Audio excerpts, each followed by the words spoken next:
самиот закон како закон не ни значи ништо. Ете, ја имавме јавна соба, беше можеби прва и најгласна, имаше некакви постапки, се најде што да се прави во ред, меѓутоа, дали тоа ги одврати сторителите? Не, напротив, сега имаме уште поголем наплив, затоа што сторителите знаат дека најверојатно нема да ги фатат или ако ги фатат дека ќе се поминат многу лесно.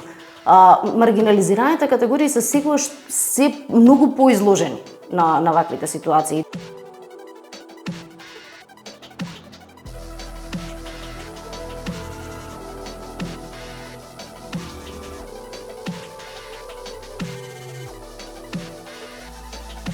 Мислам дека како научена лекција за јавна соба не ни е поминато. Во 2021 година, веднаш по случајот со јавна соба, имавме нареден случај, го нарековме ромска јавна соба. Особено загрижува дека пред само неколку месеци имавме обид за повторен таков случај и повторно имавме реакција од институциите.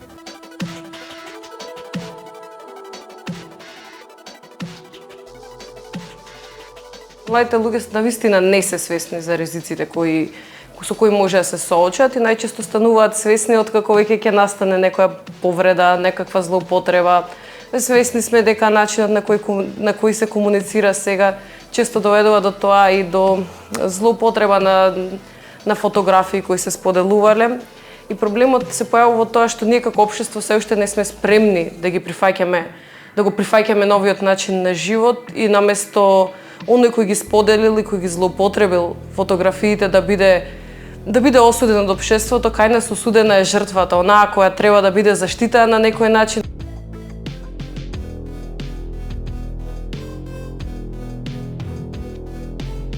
Во недостиг на реакција од страна на институциите, ние побаравме средба.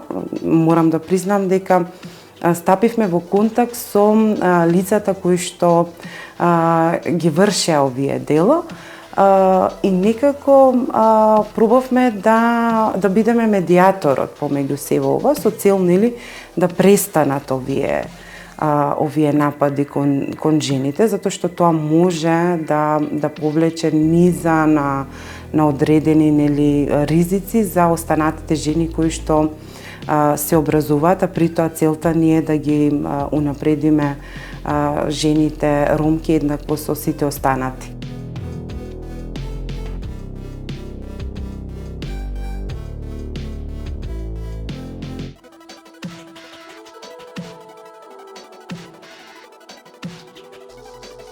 Во однос на претходните години во агенцијата зголемен е бројот на пријави од граѓаните, бидејќи некој без нивно знаење и согласност ги објавил нивните лични податоци, фотографии и видеа на социјалните мрежи или на други веб страници.